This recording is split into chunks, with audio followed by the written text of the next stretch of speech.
चिमन बाबा पाटील, विष्णू मात्रे, दोंदादादा ठाकरे आणि या महाराज या ते तिथून महाराजांना जागा करत पुढे.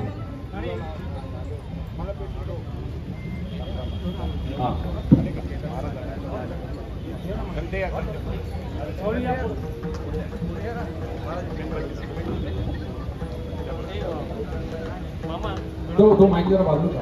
हॅलो, त्याने दीप लावले त्याने बसून घ्यायचे. ओम दीपेन लोक जयते दीपतेजो मया स्मृतः आत्मज्योति परम धामं दीपं तुभ्यो नमो नमः. यावत् पूजा समाप्ति तावतं सुस्थिरवो. ओम नमो भगवती दीपदेवताभ्यो नमो नमः. कुंडली गौर विठ्ठल श्री ज्ञानदेव तुकाराम पंढरीनाथ भगवान की जय. माऊली ज्ञानेश्वर महाराज की जय. जगद्गुरु तुकाराम महाराज की जय. मी आपल्या महिला ताईंना विनंती करतो, आपण सर्व दिवे हे लावून घ्यायचे लगेच. पटापट दिवे लावून घ्या. तसेच या ठिकाणी खास आकर्षण असलेले आदरणीय गुरुवर्य मृदंगाचार्य वैकुंठवासी शंकरदादा मिस्त्री सर यांच्या कृपा आशीर्वादाने आदरणीय गुरुवर्य श्री एकनाथ भाऊ भाग्यवंत अभिनंदन करायचे.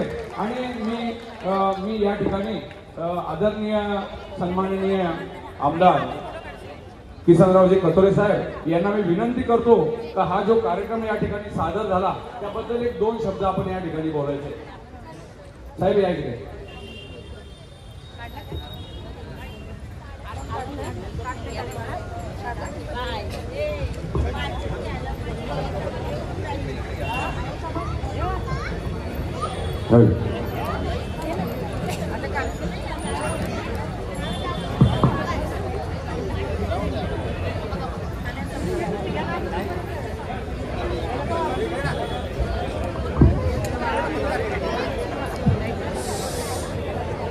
राष्ट्रीय कीर्तन महोत्सव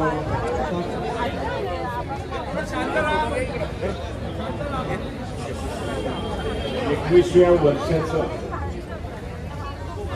दीपोत्सवाचा आजचा जो कार्यक्रम आयोजित झालेला आहे, या कार्यक्रमासाठी उपस्थित असलेले आपण सर्व मान्यवर, अच्छे कीर्तनकार ज्यांनी आताच आपल्याला एक चांगला अभंगरूपी गायन केलं,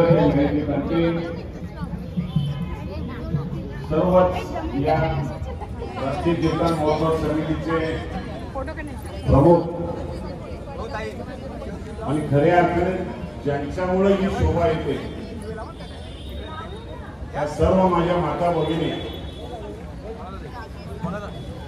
जमलेल्या सर्व भाविकगण, पत्रकार आणि माझ्या बदलापूर उर्बाड मतदारसंघातील आणि बाहेरून आलेले सर्व मान्यवर, आपल्या सगळ्यांना नतमस्तक होतो.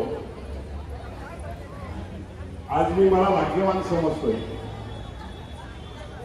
या भूमीला काहीतरी मागचं देणं लागलेलं असेल. आपण या भूमीच्या मुळे खऱ्या अर्थाने एवढा पदस्पर्श होण्याचा आपल्याला योग आलाय. आणि आज बदलापूरमध्ये अजूनही एक वेगळा उपक्रम आपण केला. 161 पखवाज वादक, एक वेगळ्या प्रकारचं हे बदलापूरला मिळालेलं विचार, गुण, आणि तेही आमच्या ग्रामीण भागातून तयार होऊन शहरी भागामध्ये येऊन परिवर्तन करण्याचा प्रयत्न.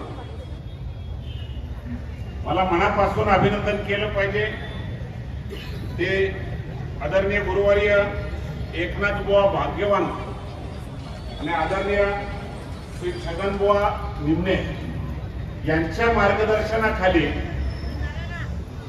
नवीन पखवाज वादक तयार करण्यासाठी ही मंडळाच्या घरामध्ये रुजला जातोय.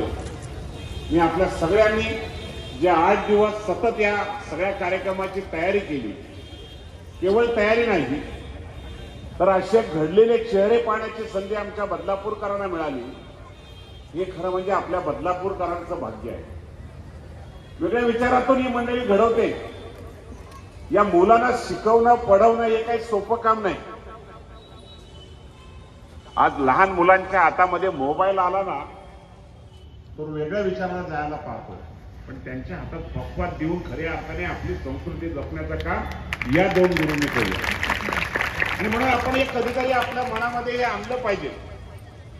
21 वर्षापासूनची ही वाटचाल तुमच्या सगळ्यांच्या साक्षीने सुरू केली. आज जो हा प्रसंग आहे 21व्या वर्षी मला खूप लोकांनी सांगितलं होतं की बदलापूरला कीर्तन महोत्सव कशा करता, कोण येणार आहे तिथं. रोपटं लावलं, एवढ्याच गाडी आळंदीवरून आले. ज्ञानेश्वरीचे उद्या सकाळी ज्यांनी ज्यांनी नोंद केली त्या सगळ्यांनी गर्दी न करता बरोबर आपण तुमची नावं पुकारली जातील त्या ठिकाणी येऊन त्यांनी ज्ञानेश्वरी घेऊन जावं. माझी एकच विनंती, किमान आठवड्यातून एक पान वाचा. मी रोज वाचा असं सांगणार.